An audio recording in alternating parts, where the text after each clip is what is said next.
Hello, brothers and sisters. Welcome to Startup Gospel, where there isn't just good news for your startup, there's good news for your soul, too. I am so excited to be presenting the first gospel themed episode. These are the episodes where I take off the business mentor hat and we put on our explorer hats and journey together into the realm of faith, philosophy, and theology. There's some crazy stuff in there. In this first episode, I figured we'd build some momentum and start with the easy topics, the layups, the set shots, the slam dunks.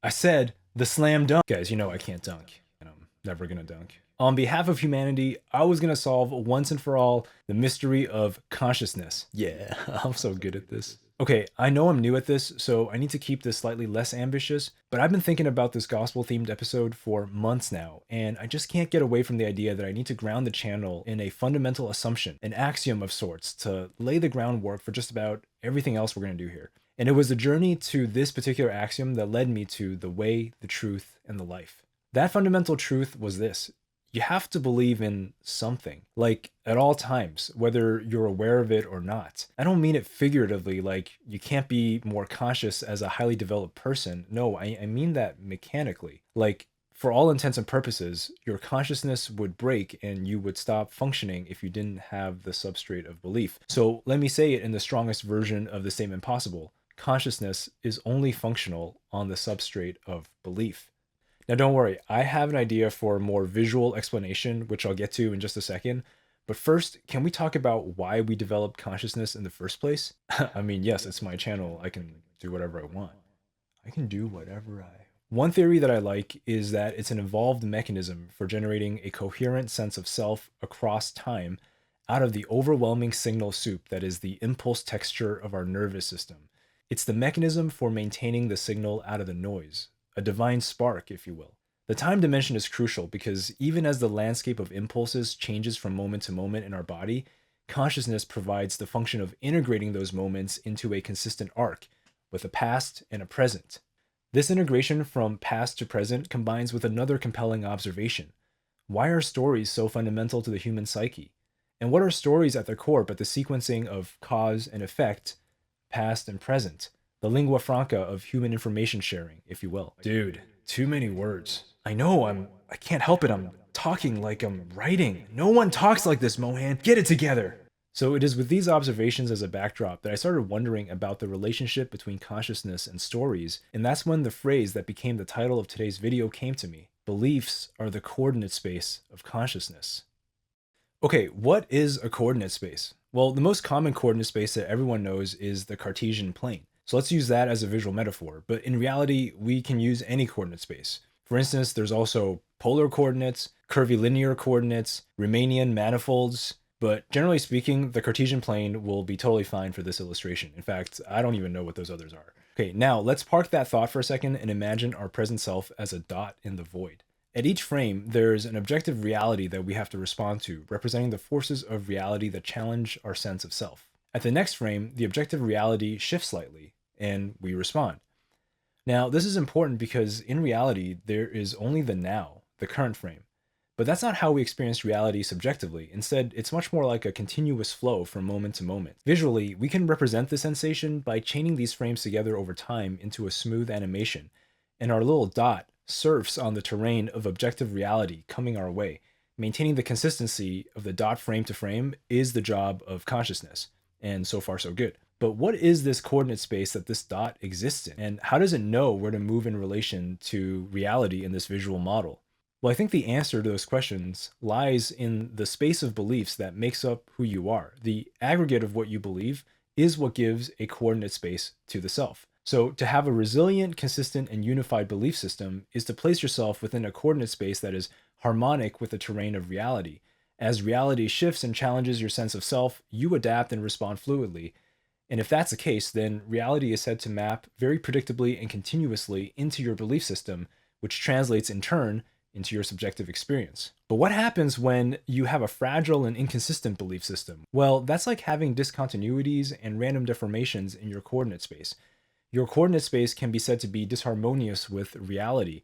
Your sense of self struggles to stay grounded.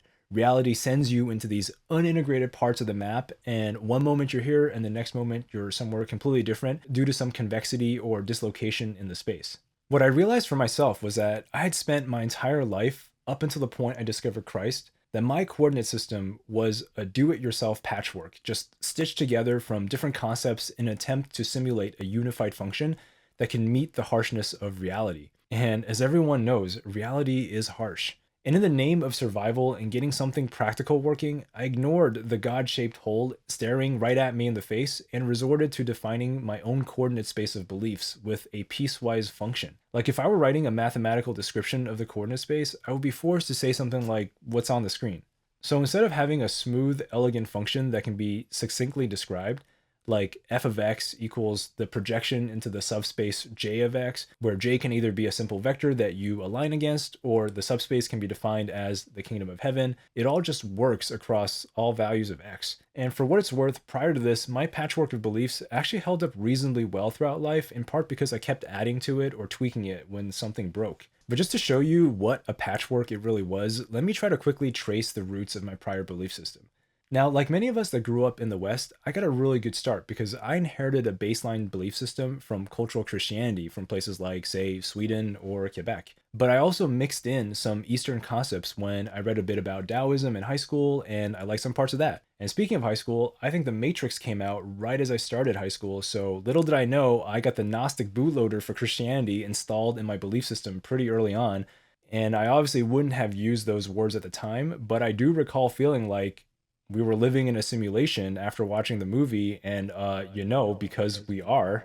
So then also around that time, I got exposed to objectivism through Ayn Rand's work, and it made an impression on me like it does millions of high school boys every year, and I subsequently developed a more libertarian worldview in college. Then as a young adult, I read about Buddhism and liked some parts of that, and I proceeded to study yoga and meditation, and I liked some parts of that. Now, if I'm really inclusive, I'd also add that I found out about the paleo diet in my early 20s, which became a sort of a religion for me. And it made me incorporate a lot of naturalist and even pagan beliefs. And then I got exposed to some new age concepts. I'm all about the vibes, dude. Like manifestations and vibrations and astrology while I was traveling around the world working on farms. And I kept some parts of that. The vibes are good. But you get the idea. The list here is endless. Now, here's the thing. It's a lot of effort for someone like me who values integrity and consistency in my personal philosophy to DIY an entire belief system just to keep myself from crumbling under the shifting weight of reality. But B, what are the chances I came up with the exact right set of beliefs to stitch together? At best, it was a reactive, adaptive solution that was completely bottom up and chance driven. Like, what if the Tao Te Ching wasn't on my high school reading list? Okay, guys, I know it's Tao Te Ching, but come on, this is an English show, okay? So even if it did create the sensation of safety for my consciousness, it was all fairly arbitrary. And that's okay. Most people don't even get to that level of introspection and degree of consciousness in their lives, so I'm not faulting anyone for taking responsibility for their own belief system. On balance, it's probably better that you question your belief system than to do nothing about it. But you know me, I can't help but be curious about a more elegant solution. After all, it just seemed to me like there could be a unified function out there. Instead of everyone having to DIY and YOLO, which, eternal life, you can't really YOLO. But technicalities aside, it seems like the kind of problem that has already been solved. And then I realized that's what the world's religions are. They're time-tested coordinate spaces of belief in which human consciousness can face the harshness of reality and live to fight another day. Like, take the coordinate space of Christianity, for example. Its fundamental claim is that f of x can be generatively described by either aligning with the vector that Jesus represents, or at least projecting yourself into a space known as the kingdom of heaven, which is thoroughly described in the Bible. That was so elegant to me, so as to be completely divine.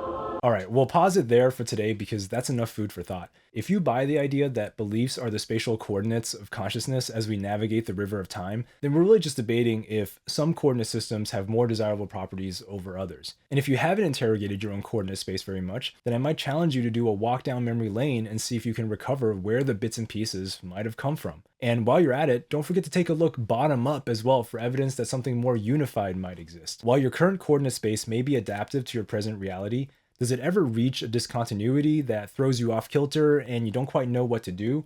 Well, a lot of people turn to God in these moments, and I don't think that's an accident. I think that's a direct consequence of their consciousness no longer being able to navigate the coordinate space of their beliefs. Lastly, are there perhaps some battle-tested coordinate spaces that you can just adopt or try on for a while instead of inventing your own? Might they hold some wisdom as you experience novel values of X that you've never had to compute before? Just some questions to ask yourself if you're ever feeling curious. All right, folks, that's the first gospel themed episode in the books. Whether you came for the startup and stayed for the gospel or the other way around, I can't thank you enough for supporting the channel with your interest and attention. If you're watching this video close to the release date, it means you're probably a close friend or family member, so thank you for helping the channel in its early days by hitting like and subscribe and sharing this video with someone who might need some good news. Until next time, my brothers and sisters, may peace be with you, and I'll see you in the next one.